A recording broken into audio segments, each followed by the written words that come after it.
the first thing people want from their government is safety, security. And the Democrats are now an insurrectionary party. The Democratic debate starts. Who did you think had the best chance to go up against Trump? Bernie Sanders is a lifelong communist. Elizabeth Warren is another pathological liar. I'm shocked that the Democrats have kept Biden in the race. I mean, it's unbelievable. So do you think the debate's going to happen between the two of them? All the leaders of the Democrat Party are communists, they're racists, and they have no respect for American principles. To say blanket statement, all these Democrats are communists, you're doing what they're doing. What's capitalism to you? What's socialism to you? What's communism to you? Communism is this. It's a one-party system. It's redistribution of income. It's shutting down free speech. None of this violence could take place if it weren't for the Democrat Party. Crowds of gangsters, Antifa, Black Lives Matter, hooligans. You cannot disagree with the left without being denounced as a racist. America liberated blacks enslaved blacks. What does that have to do with communism? Because the ideology of the Democrat Party is anybody who disagrees that we have systemic racism is a racist. There's an ideology war going on today. It's a civil war. When the Democrats are called the racists that they are, I'll know that we have a chance of winning.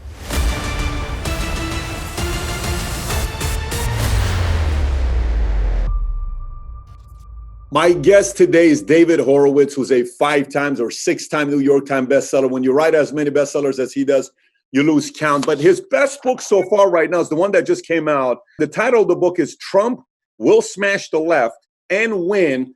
And by the way, he's also liked, he's loved, he's hated, he's controversial. He said a lot of different things. His background is going from a full-on communist to a conservative. We'll find out why that is. But the one thing I want to give him credit for that I don't think a lot of people talk about, and he doesn't even know this is the angle I'm taking. One of my favorite books I read in the last few years, the day it came out, I bought it. It was called The Hard Things About Hard Things by a guy named Ben Horowitz. Ben Horowitz sold his company to HP for $1.6 billion cash. Ben is today worth roughly $3.5 billion. He's written a couple books. I read all of them. Ben happens to be David's son. So David, before we get started, all these accolades, the biggest accomplishment is, what is it like to be able to say you raised a son that's now a billionaire? He's so smart. I have 2 sons who are smarter than I am. And they've lived happier lives as a result. They're not involved in politics. One is in the music industry, and Ben, of course, is Silicon Valley. I don't know where they get their smarts. Let me ask you, when did you know Ben had what it took to go into business? Like, did you have signs early on where you saw the entrepreneur in him making money, or was it kind of like all of a sudden he started I sent him to Columbia because of the contemporary civil. That's my alma mater. For us parents who have little ones, I got an 8, a 6, and a 4-year-old. What were some values and principles you passed down to your kids? I sat down with RFK, Robert F. Kennedy Jr., and he said, growing up in the Kennedy family, one of the cultural things they did as family is every night they debated. It was always a debate. You know, you talk to the Bush family, which I interviewed. We had at our event last year. Family is a disaster to the next generations. What I'm trying, but if there's one thing what did you pass down to your kids? Everybody gets knocked down. The trick is getting up. That's the one thing. That's the one thing. Were there any rituals that were also, unique to your family? I try to encourage them. I think everybody should try to pick a profession or a job that makes them want to get up in the morning every day. That's another big thing. I've met a lot of accountants who are bored silly. You know, for a man of many words, you don't have a lot of words about parenting. I think you're keeping a secret. You don't want to tell the rest of us who are aspiring to be good parents. Support your kids. Okay. No, I've supported them, whatever direction they've gone in. Well, first of all, I applaud you. I applaud you for raising great kids who do very good for themselves. More power to you for doing that, because Ben is impacting a lot of people in the business world. You have in the political world. So now let's talk about the book that you wrote, which is Trump Will Smash the Left and Win. Why not Blitz. Trump, Blitz is the title. Blitz. Trump will smash the left and win. Blitz, Trump will smash the left and win. Why will Trump smash the left and win? Why not Trump will win? Actually, I'm sure you know this about books. Authors have no control over their titles. So my title was given it by Chris Ruddy, who's the publisher and who's a marketing genius. And that's the question everybody asks me when they get me on the show is, why do you think Trump will smash the left and win? So why do you think he'll win? Well, because Americans aren't stupid. It's interesting. If you watch CNN, you'll never see a riot. But they can't yet block the Trump campaign from buying, video ad space that will show you the riots. The first thing people want from their government, and this is true, whatever the government is safety, security. And the Democrats are now an insurrectionary party. They're anti-American. They support the violence. None of this violence could take place if it weren't for the Democrat Party. Every city that's erupted is 100% controlled by the Democrats, and it has been for 50 to 100 years. It's the Democrats who've held back the police. I mean, this mayor in Portland should be arrested immediately for what he's doing. Innocent people are getting killed. Billions of dollars of property damage is taking place. And they have the gall, these Democrats, to then go to Trump and ask for federal money to bail out their bankrupt cities. But people can see what's going on. And everybody, as I say, wants safety. This ad that Trump is running now about 9/11, about your 911 calls, where you have to wait 5 days for a response from police. I think that would send chills up the spine of any suburban mother and father. You want your kids to be safe. You don't want these crowds of criminals. Gangsters is what they are. The Antifa, Black Lives Matter, hooligans. Hooligan is kind of a Soviet term, isn't it? I shouldn't use it. But you know what? They're roaming your streets, burning things, launching explosives. And it's just terrible what they've gotten away with. And then you have all these Democrats in Washington lying. I mean, it's one thing. Look, every politician lies. We all know that. But they call it spin because some of them are white lies. Some of them are shading of the truth. You get a Democrat on the tube these days and says that these are peaceful protests. And you have to say, you need your head examined. Why are you saying something that I can see with my own eyes is a complete lie? So I think that Trump will gain a majority that way. Also, I mean, the main thing that makes Trump different, don't forget, Trump is a second thoughter like me. That is, he was a liberal. I guess at the Clintons' wedding, supports all these liberal causes, but he also was a patriot. And the Democrat Party is now an anti-American party. It's destroying the country. It sides with our enemies, both these vicious Chinese who are conducting a biological warfare against the world, not to mention the Iranian mullahs who are Nazis. The Democrats will defend them against Trump too. People can see that, and they're not going to support the Democrats as a result.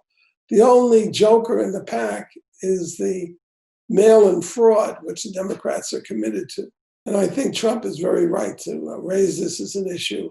You have to realize, there was an election in New York 3 weeks ago, something like that. They still don't know what the result is because of the mail-in ballot fraud. So I think we're in for some pretty rough times this fall.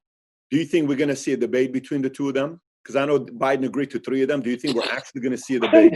I'm shocked that the Democrats have kept Biden in the race.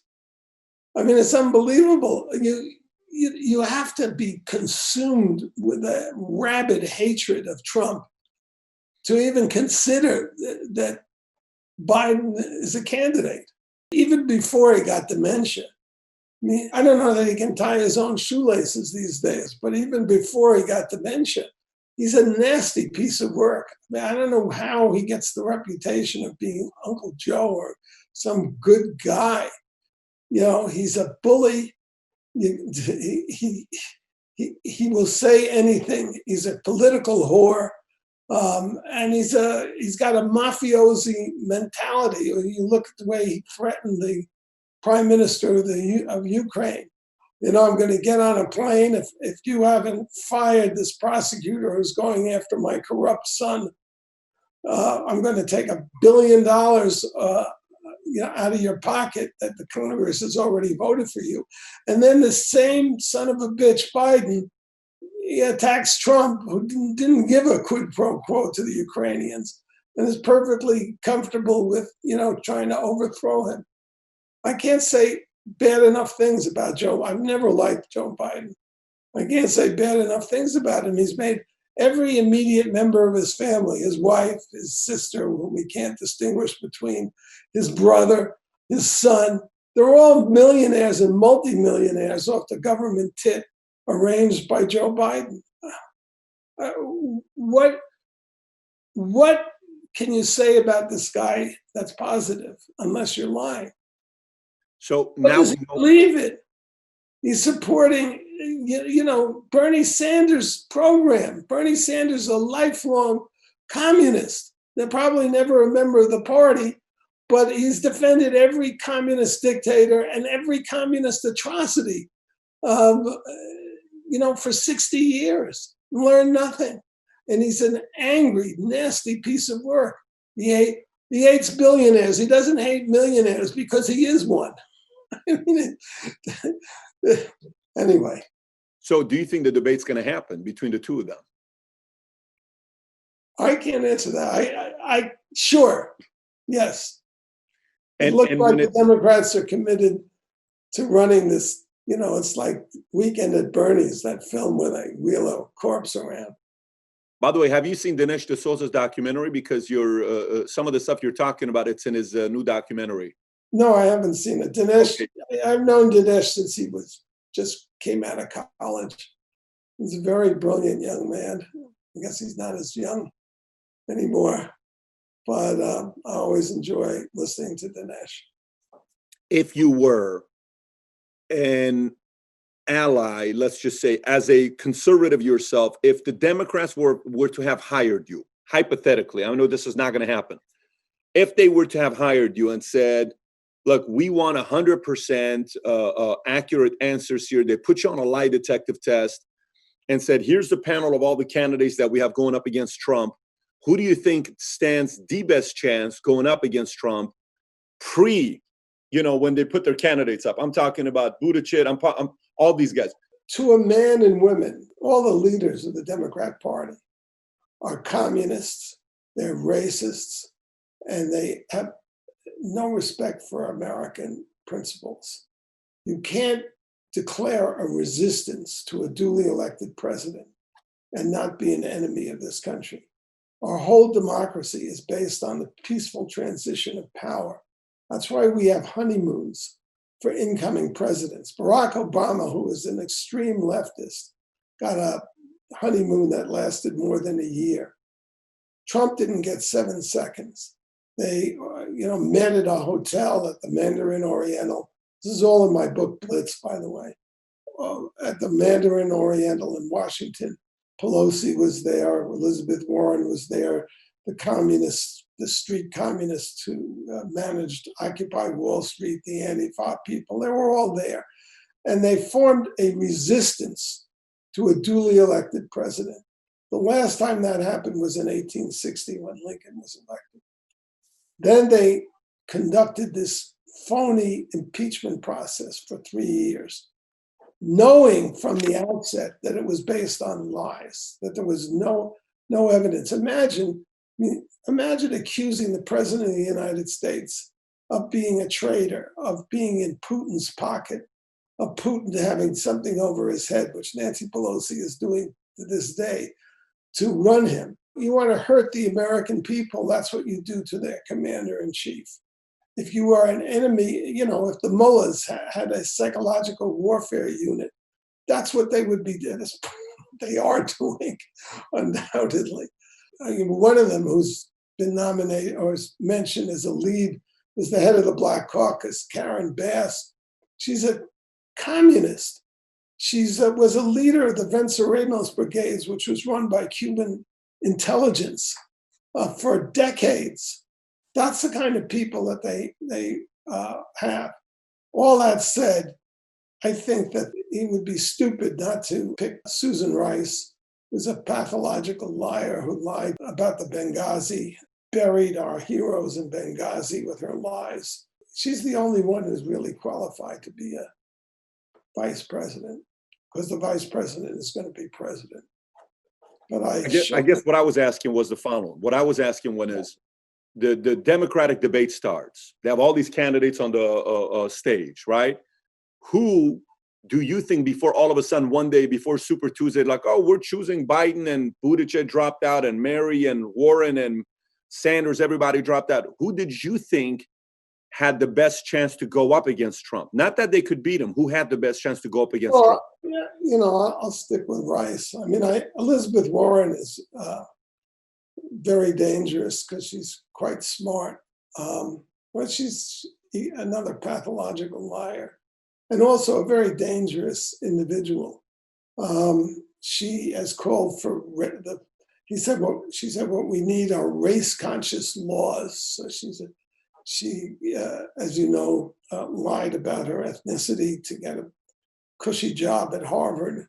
And probably the scariest thing she said is, on day one when I'm president, I'm going to destroy the fracking industry, put 250,000 people out of work. These are communist ideologues is what they are. And I use that term really advisedly. I don't say lightly, people are communists. You could describe them as fascists. It's the same thing. Same mentality. You look at how they set out to destroy Attorney General Barr, that wouldn't let him get a word in edgewise. It was a public burning is what that hearing was. And the only thing worse than that was the Kavanaugh hearing, where they trying to destroy this guy's life. On the basis of lies that were transparent lies that Christine Ford leveled at him. So you seem to. So for me, here's my question for you: for somebody that was raised around communism and socialism and capitalism, and I'm a capitalist myself as a conservative, to say a blanket statement, all these Democrats are communists. That's you're doing what they're doing. You're making an extreme statement that just gets people. I have a whole book, chapter in my book Blitz called Green Communism, and you just look at the Green New Deal. Well, maybe define what communism means to you. What does communism mean to you? It's redistribution of income. It's shutting down free speech. The Democrat Party is a party that has attacked the First Amendment up and down the line. If you look at the universities, which are all run by Democrats, a conservative faculty member is as rare as a unicorn. They've been purging university faculties for 50 years. They've, rewritten. I have not been able to go to a college campus without a bodyguard for 20 years, and I don't go anymore. The last time I spoke was at Dartmouth, where they pay $60,000 a year tuition. In advance of my appearance, they used slanders from the Southern Poverty Law Center, a $600 million hate machine. No evidence, no basis to call me anti-Muslim. I'm not anti-Muslim. I'm anti-jihadist. They don't make that distinction. The whole Democratic Party is called Trump anti-Muslim because he's picked 6 or 7 countries that Obama banned immigration from because they're terrorist states or failed states and can't vet the New York Times routinely calls him anti-Muslim. That's communism. Then you look at the Green New Deal. I'll just give you one example. The Green New Deal is demanding the elimination of all gasoline-driven cars within a 10-year period, or the planet will disappear. 10 years, I looked it up on the internet. There's 276 million gasoline-driven cars in the United States. These are big-ticket items for middle-class people. And also, people are very attached to their cars. They're symbols of their freedom. You get in your car and go anywhere, anytime, which is why, a lot of these public rail systems. What does that have to do with communism, though? What does that have to do with communism? You tell me how you could eliminate 276 million automobiles in a 10-year period without instituting a police state.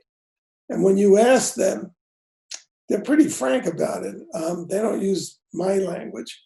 You ask the Green New Deal, whether it's Cortez actually in her announcement of the Green New Deal, but Cory Booker in defending it, all of them, they say saving the planet is more a bigger threat, a bigger priority than defeating the Nazis. But it's really the same thing. So we had a World War II mobilization. Yeah. And we incarcerated, or Roosevelt, a liberal, incarcerated 120,000 Japanese Americans during this martial law. That's what they want, martial law. Do you have any doubt whatsoever, since they have defined everybody who disagrees with them, as a racist? I've read the Antifa handbook. Well, what they say is anybody who disagrees with us is either a fascist or a white supremacist and has to be suppressed by any means necessary, including violence or killing.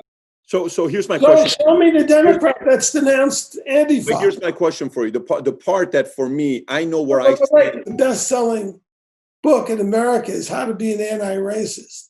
This is by a guy who says there's no such thing as not racist. What's your point? But what does that have to do with communism, though? What does that have to do with communism? Because the ideology of the Democrat Party is anybody who disagrees, let's say, about affirmative action, anybody who disagrees that we have systemic racism is a racist. And I call that strategic. I don't call that, it's manipulative. Don't get me wrong. It's hardcore manipulative. What's the difference between that and anti-Soviet? No. Communism to me, wait a minute. Let's define communism. Sure. Communism is, okay, so this to me, it's taxes. 0% taxes to 33.5. To me, it's about capitalism, okay?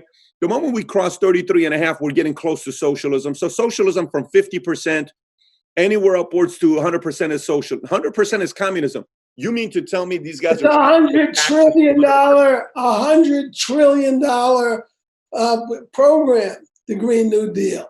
And 30 trillion. Are you talking about the one that's to shut down the entire fossil fuel industry? But that's not communism. That's socialism. That's socialism. No, I beg to differ. So then why don't you do this? You're the one that's been in this world your entire life, and you're a former, your parents were card holding, card members of, communism. Yeah. So why don't you, to me, what I want to learn from you, from your life, because I truly want to learn from you, is the following. What is your definition? Instead of giving the stories, just give me the definition. What's capitalism to you? What's socialism to you? What's communism to you? Here, if you think, there's two ways of looking at what they call racial inequity, okay? Look at the way they treat the coronavirus. It discriminates against Black people. The system discriminates. That's our white people's fault. That more Blacks are more vulnerable to coronavirus. What's the reality? The reality is that obesity is one of 3 comorbid factors in making people die from coronavirus. The other 2 are connected to obesity. high blood pressure, and diabetes. Black Americans are off the charts obese. That's their cultural habits, unfortunately. You can just look this up. These are government statistics. What is that 80% of Black women are obese. That's why they're. What does that have to do with my question, though? It does, because the mentality of the Democrat Party today is that every disparity, income disparity, for example, is the result of a systemic racism. It's not. It's the result of individual choices. But it's the result. Wait. You're not answering my Everybody question. knows why we have this high Black poverty rate. It's not because they're Black. There's a huge Black middle class. It's because there's no fathers in the home, thanks to the Democrats' welfare system. But if you say that, you are racist. So it shuts down that side of the debate. What's not communist about that? So let me ask the question in a different way. I'm really trying to learn from a brilliant mind like yours. I'm 40 years younger than you. I'm trying to learn from, you're 39, I'm 1978. Okay, you got a lot to teach me. And again, I'm gonna ask this from you one more time in a different way. I think there's two things here that we're talking about. I think Democrats are more strategic, you can say manipulative, better marketers than Republicans. When you said college education professors, yes. I've seen the article that for every 10 Democratic professor, there's only one conservative. I know all that data. That's a monopoly. That's not a small monopoly. That's a monopoly. When I was at Harvard at an OPM program with all these entrepreneurs and the debate of Hillary and Trump was taking place, I watched them screaming every time Hillary said anything, and I watched them booing. These were professors at Harvard that has $40 billion in their endowment. I saw how much they hated. It wasn't they were against Trump. They hated Trump or anything that had to do with capitalism. Yeah. I'm not talking about this side. What I'm asking you is the following. Here's what I'm asking you. Because again, I'm planning on being in the marketplace and competing for a long time. As long as the man upstairs keeps me healthy, I want to compete. And I got 3 kids that I want to compete as well. I'm asking you the difference between capitalism, socialism, and communism. Yeah. Look, what's called socialism, I mean, Bernie Sanders, of course, he's lying, says Denmark is his socialist country. The prime minister of Denmark said Denmark is not socialist, so we have that problem. But let's take the Scandinavian countries and say that's socialism. Actually, there was something like 85 or 90% of their economy is capitalist. Communism is this: one, it's a one-party system.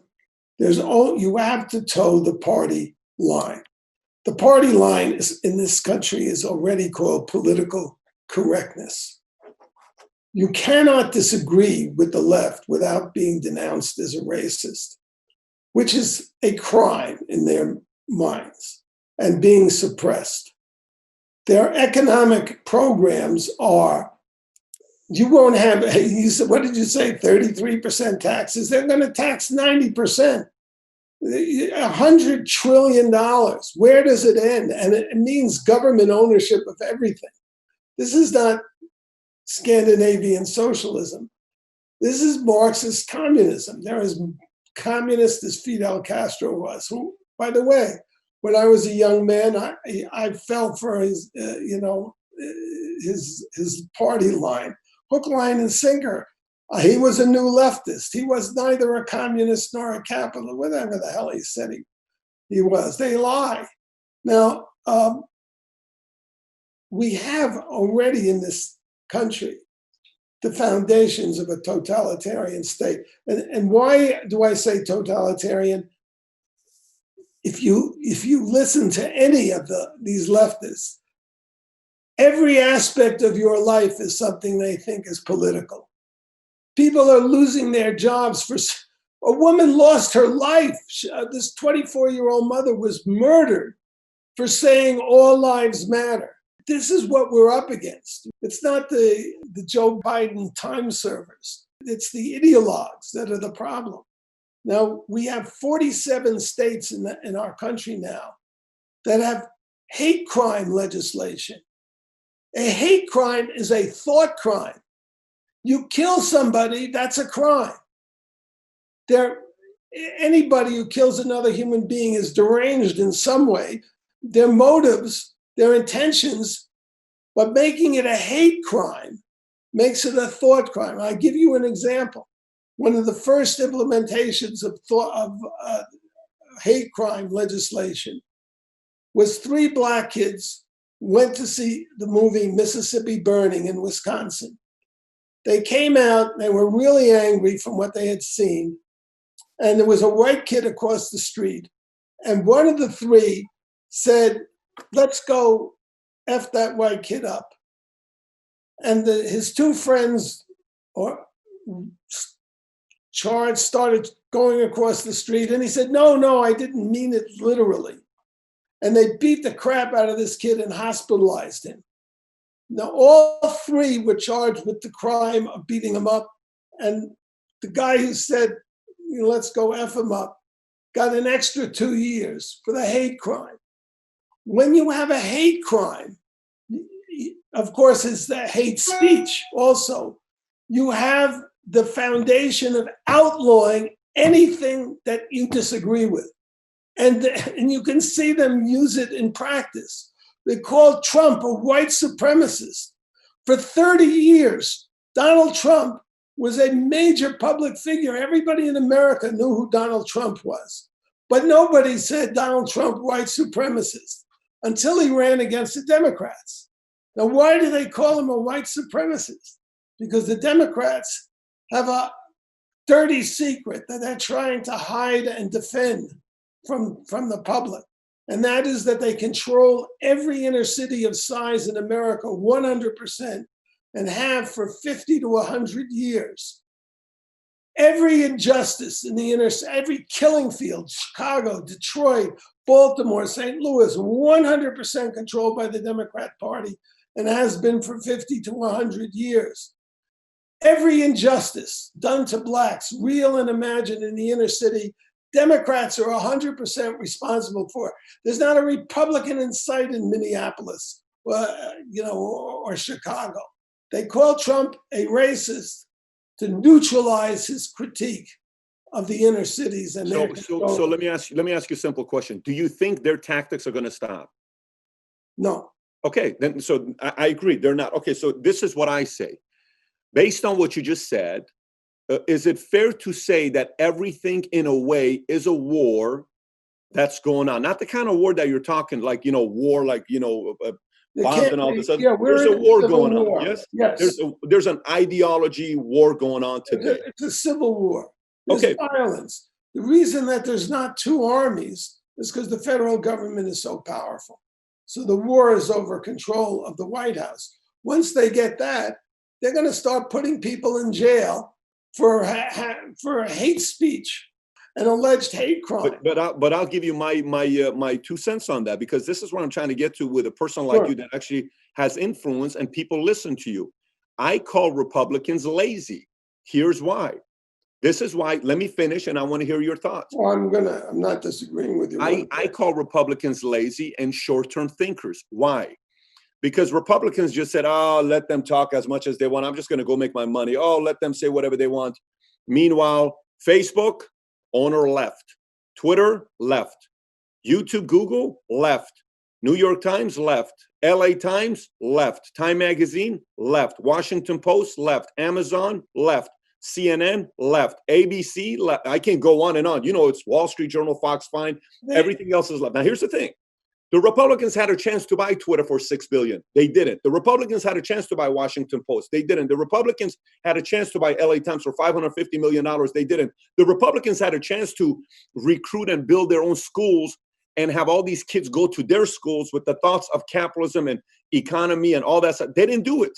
Meanwhile, the liberals kept UC Berkeley, all these other schools that you went into. So my thing is, why bitch about it and find a way to compete? They're not going to stop. You just said it. They're not going to stop. So rather than bitching, why don't we have strategies to compete against it? Because they're not going to stop. Why did Republicans create, public broadcasting and NPR, which are just extreme left institutions now?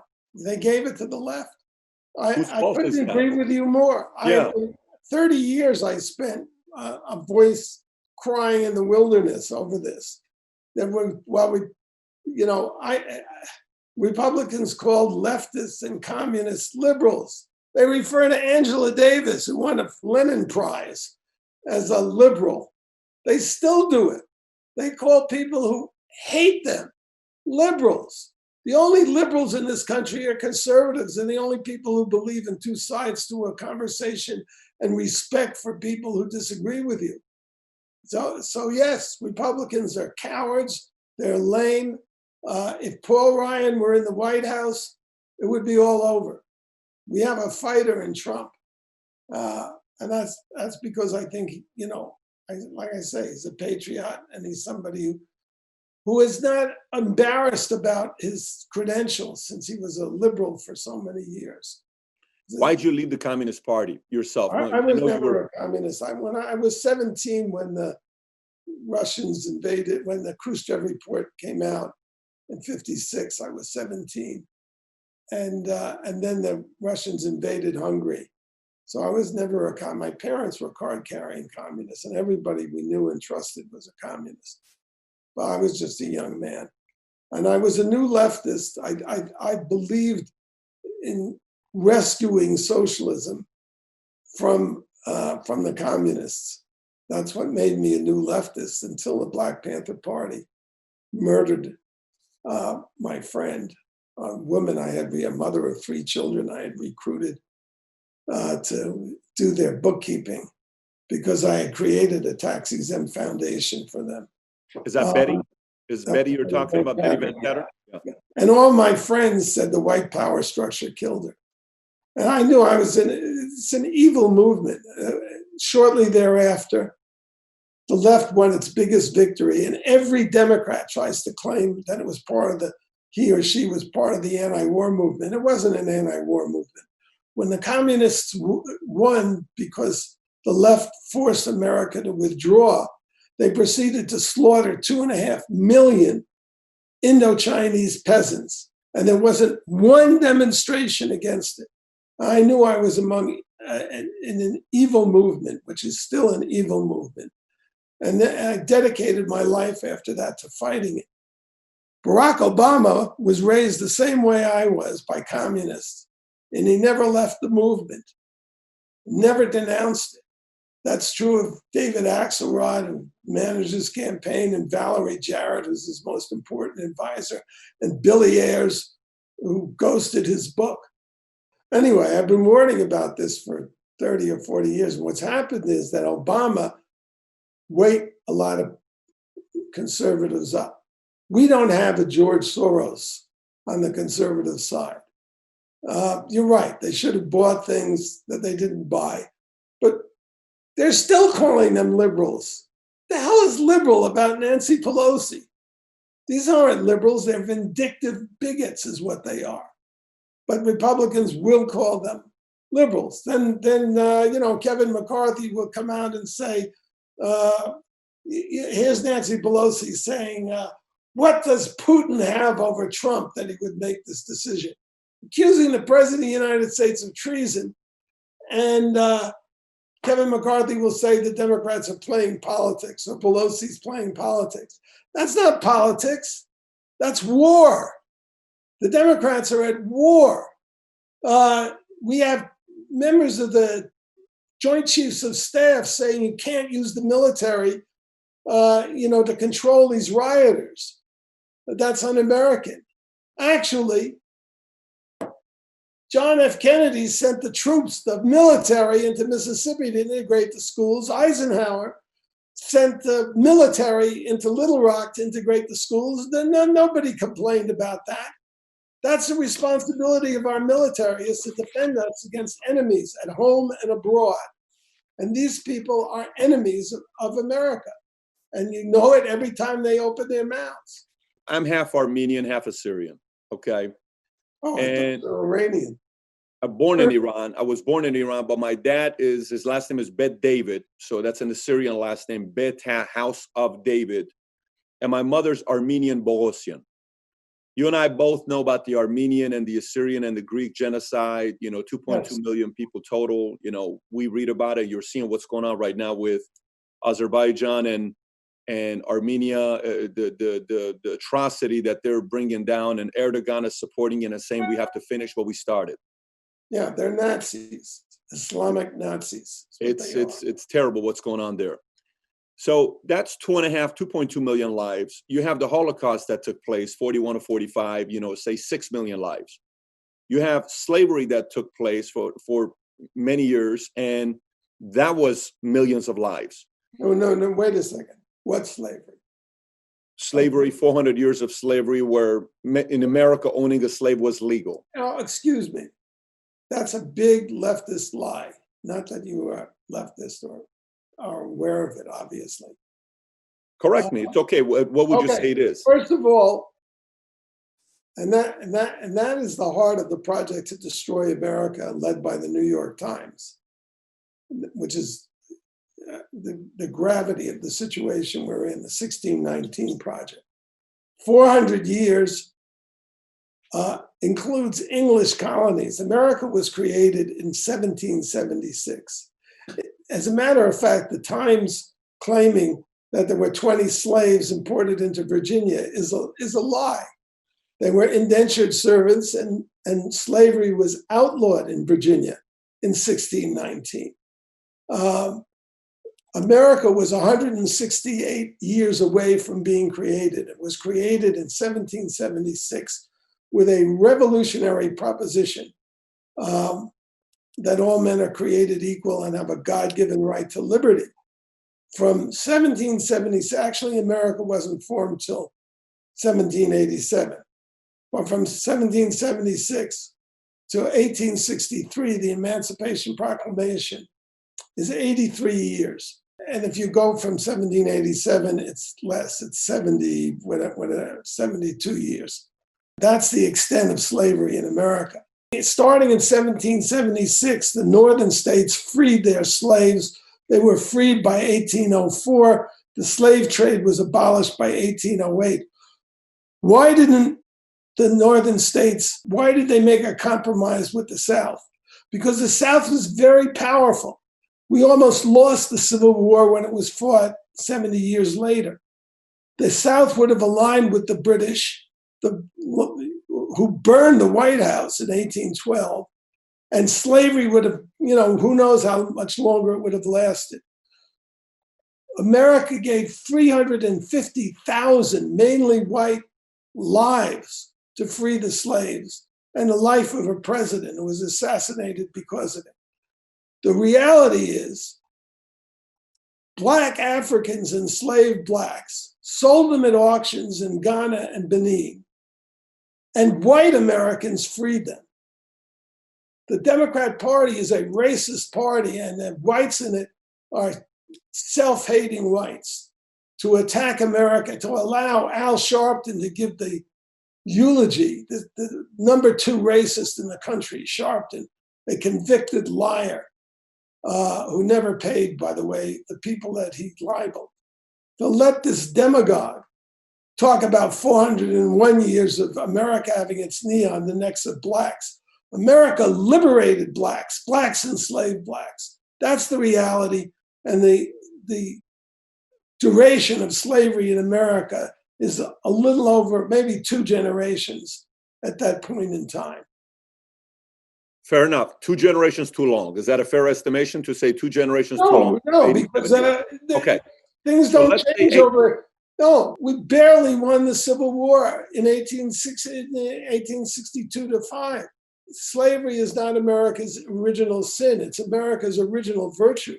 That clarion call for freedom, all men are created equal and have a God-given right to liberty, has affected people all over the world and liberated them.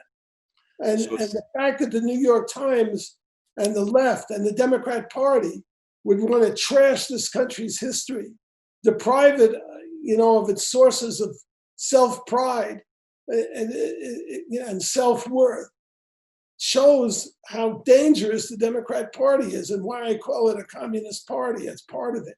It's not just about economics, communism. It's about having a one-party state, about outlawing any thought that you disagree with. And I'm telling you, these books, White Fragility, Kendi's book, a raving racist, Ta-Nehisi Coates also won a National Book Award for a disgusting book on race. He's a rabid racist who hates America. And America is too damn tolerant.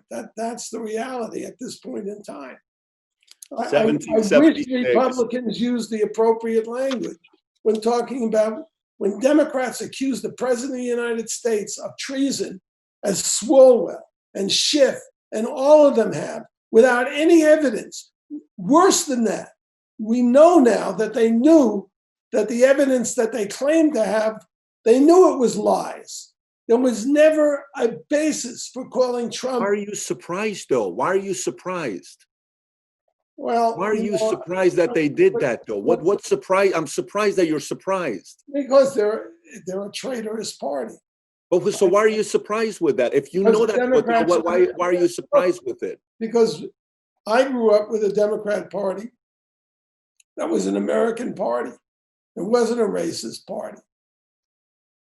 Okay, it's not anymore. I mean, it's not. By the way, that's in the open. They're not ashamed to say it. That's who they are. So it's not like Democrats say they're racist. No. Democrats are going to play their games. Yeah, they're going to propagate. They're going to propagate. They're going to drive their agenda. They're going to, do whatever they can to convert as many people as possible. Yeah, but anything isn't legitimate, is it? It doesn't matter, though. Burning Portland is not legitimate. It's not part of the democratic process. It's not. It doesn't matter, though. What matters is whatever crisis happens, they got to figure out a way to blame the opposition. I mean, that's just what the game is. But there's blame and blame. You can blame Trump for, he says a lot of things he shouldn't say. I mean, there's all kinds of legitimate criticism, and you can spin it and make it more extreme than it is. But you can't call the President of the United States a traitor with knowing that what you're saying is false, then cook up a $35 million investigation by a special prosecutor, which crippled the United States' ability.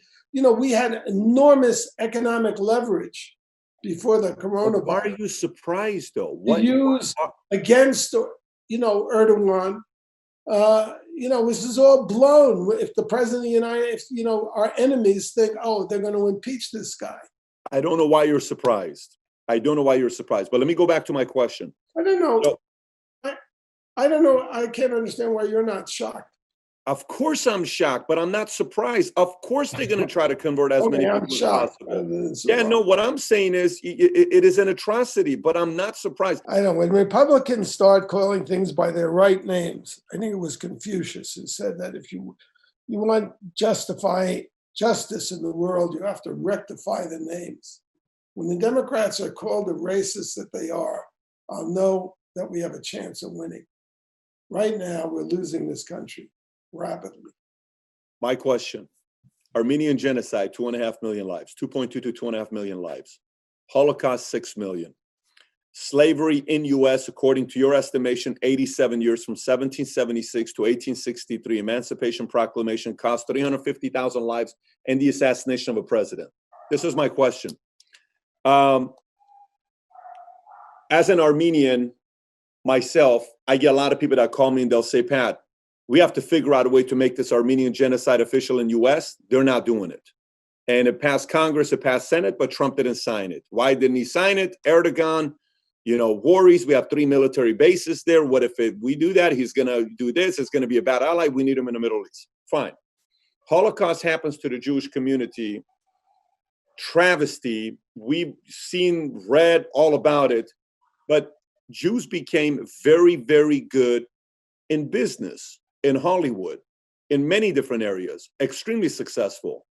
So the values and principles that went from after an atrocity that came in, this happened, let's go prove ourselves right, small community, a Jewish community, it's not 50, 100, 200 million people, it's small. They became very successful. The question I'm asking you is the following. I always get into debates, reparation, America owes African-American community $14 trillion, $3 trillion, whatever these numbers are that come up. What I'm asking you is, here's my question. What do you think is the right approach to take that other nationalities can take to say, look, we just want to know that this event is validated, that it happened. And then from there, we want to be able to move on and go about our lives. What did the Jewish community do right to move on with their lives and become successful? Well, it's a huge problem. What the Jews had going for them were the Allies in World War II. I mean, we fought a war against Hitler. It changed America's attitudes. That's why segregation, the days were numbered after the war. We fought against a master race movement, the Nazi movement. The problem now is you have the Democrat Party is in bed with the Islamic Nazis, which would include Erdogan. You can't criticize Muslims. You just can't. I mean, the Democrat Party is in full. Trump doesn't have the maneuvering room there. He doesn't have a united front. He's got saboteurs. Democrat Party is out to sabotage everything he does, including his foreign policy. While we're a divided country like that, I feel for the Armenians. I'm getting old, so I don't. Names are they slip out of your head. But there's a famous book about Armenia that I read. Armenians are kind of like Jews, even though they're Christians, and they were slaughtered because they were Christians. And Islam is a bigoted religion. Anybody who knows anything about Islam knows it's a religion of bigots. They destroyed the two 2,500-year-old Buddhas. They've just taken, the cathedral that was at the center of Greek Orthodoxy and turned it into a mosque. They built a mosque on the holiest site that the Jews have, and they want to exterminate the Jews. And probably anybody well, not probably, but they've been incited by their prophet to do that to anybody who doesn't submit to their faith. They're a menace, and the hypocrisy is off the charts because you don't hear Democrats complaining about the Chinese persecution of the Uyghur Muslims, do you? Because the Democrat Party is also in bed with the Chinese communists. We're just in a very dangerous situation in America. I wish I can't give you advice on what to do about the Armenian genocide, but I think you should keep pressing it. It's very important for people to know, not just for the Armenians, but for Christians everywhere. I wrote a whole book on the war against Christians. And the Democrat Party is at war with Christianity. The pursuit of the little sisters of the poor by the Obama administration, just the fact that they shut down churches and opened bars during the coronavirus crisis shows what their attitude towards believing Christians are and Jews. Okay. All right. Last thing we're going to do here is speed run. I'll give you a name. Tell me one word that comes to mind. Hillary Clinton. One word? One word. Rich. Rich. Okay. Biden. Political whore. Bernie Sanders. Communist. AOC. Airhead. Pelosi. Evil witch. Susan Rice. Pathological liar. Mike Pence. He's a really decent person. One of the most decent people in politics. Kamala Harris. She's also a racist liar. Barack Obama. Traitor. Karl Marx. Crackpot. Ayn Rand. She's a very bad writer, but her philosophy is better than most. Donald Trump. He's an American hero. An American hero. David Horowitz, thank you so much for being a guest. Folks, if you're watching this, we're going to put the link below to his book to get a copy called Blitz. Trump will smash the left and win.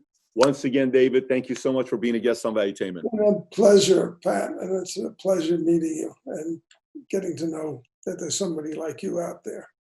Thank you. Thank you. Likewise. So if you like this interview, I have another interview I want you to watch. It's similar to one when I sat with Dennis Prager at his house. He's having a cigar. There's two dogs right next to us. I'm petting one of them. And it also got pretty interesting and heated out a couple times. Now, him and I have done this a few times.